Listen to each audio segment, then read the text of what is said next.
Um, I'll, I'll start. So this is a video over the problems for levels 4 of math. So first, the level 3 question. So find the sum of all real numbers x such that 5x to the fourth minus 10x cubed plus 10x squared minus 5x minus 11 is 0. So one thing we can notice is that this goes 5, 10, 10, 5, negative 10, 10, negative 5. And so actually, we can see that this 5 here happens to be equal to 5 choose 1. This 10 is 5 choose 2. This 10 is 5 choose 3. And this is 5 choose 4. And it goes plus minus. Of course, we can also go 5 choose 4, 5 choose 3, 5 choose 2, 5 choose 1. Because the order is the same either way. Or sorry, the numbers are the same either way.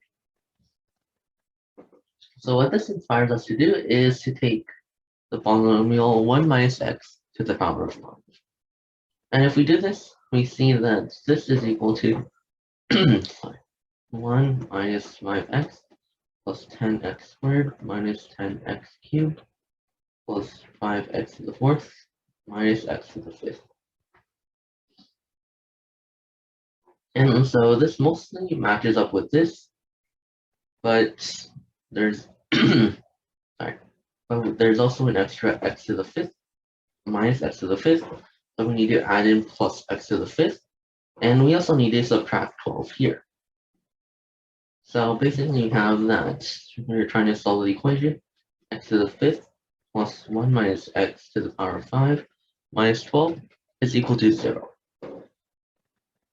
And so now we see that if r is a root, then we can see that then we can plug in 1 minus r.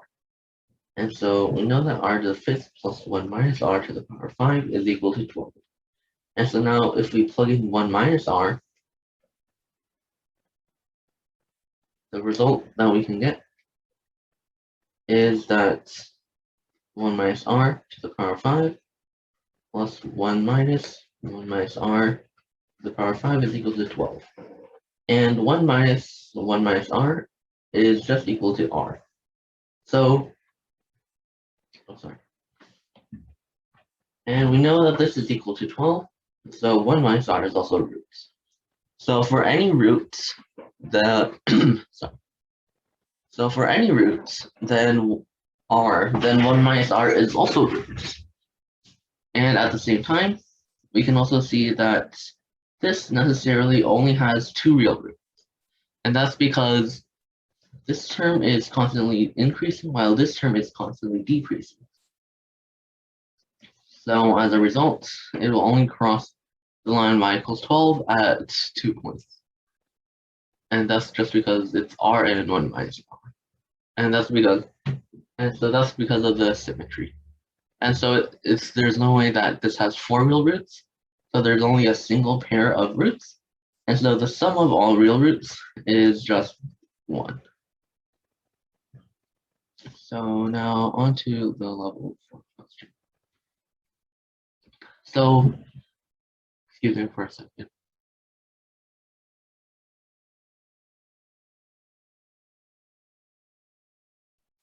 Sorry about that. So now, level 4. So you're given positive integers m and n, so we want to show that there is a positive integer c such that c times m and c times n have the same number of occurrences of each non-zero digit when written in base 10. So first, without loss of generality, assume that m is greater than or equal to n and is greater than or equal to 1. So yeah, this should be fairly obvious, and it just helps create some more ordering. And so next, we can prime factorize n. So we find, so the point here is to find number k1 or c1, going by the variables here, such that c1 times n is equal to 10 to the power of k1 times n1. And this is where GCD of n1 and 10 is equal to.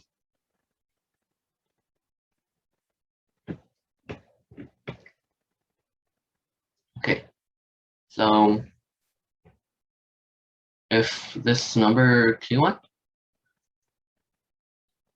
sorry, if there is a positive number k,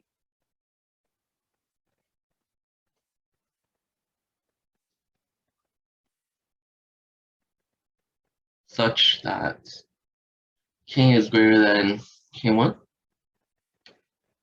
then we can see that 10 to the power of k times c1 times m minus c1 times n is equal to 10 to the power of k1 times t. And so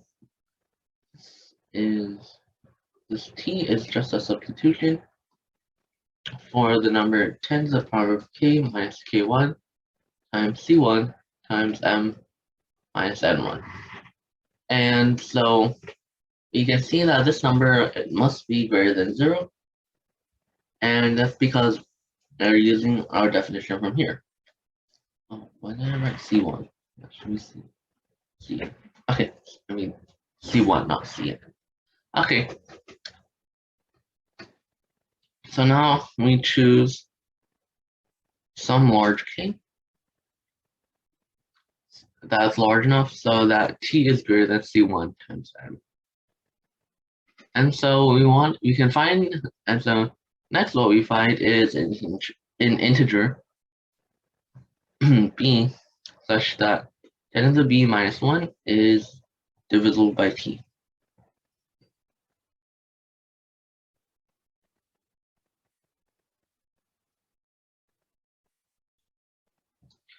And at the same time, 10 to the b minus 1 is greater than 10 times c1 times m.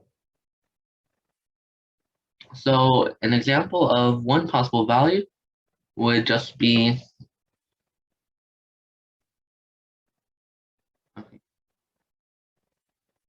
10 times c1 times m. And an example for b would be the total function of t. Yeah. And so that might be written poorly, but I hope you can understand what I mean. So yeah. So now we can set a new variable c2 to be equal to 10 to the power of b minus 1 divided by t. And we can also let there be a number c such that it is equal to c1 times c2. And so we claim that c is the number that we're trying to find up here. All right. Claim c is the number that we want.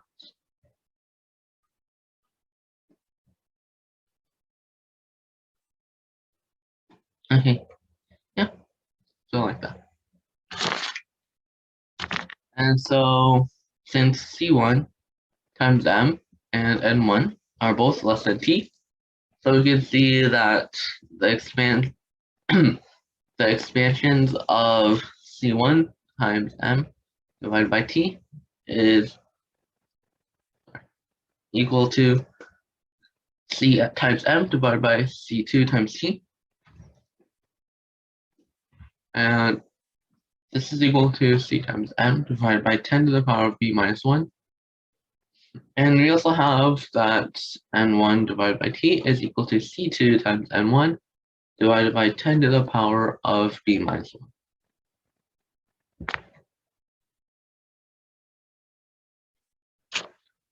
And we can see that these are repeated every B digit.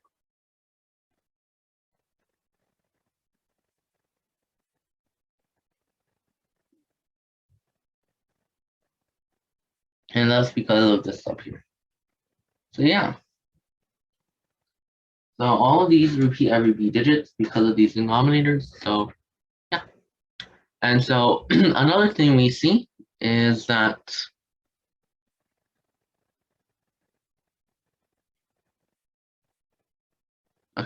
another thing we see is that 10 to the power of k times C1n divided by t is equal to t plus C1 times n divided by t. And so this is equal to 1 plus 10 to the k times n1 over t. And so we can see that this means that these two repeated B digit expansions are just the same digits, but repeated in different orders. So what I mean by that is like, basically like, for example, if one of them were 1, 2, 3, then the other would be 2, 3, 1, or 3, 1, 2. So yeah, if you write it out, it's just basically the order that is written in has been shifted. So yeah. And so that means that C2M, sorry, C2N1 and C times M have the same number of occurrences of non-zero digits. I won't write that out, much okay. So furthermore, we have that Cn is equal to C2 times N1, sorry, C2 times C1 times N, and this is equal to 10 times C2 times N1. And so this also has the same number of non-zero digits as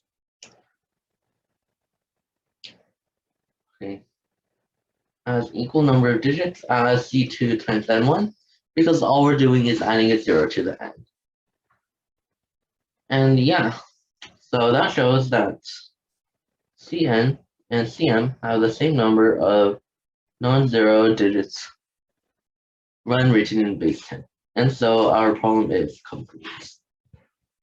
And so thank you for listening to the problems for levels 3 and 4.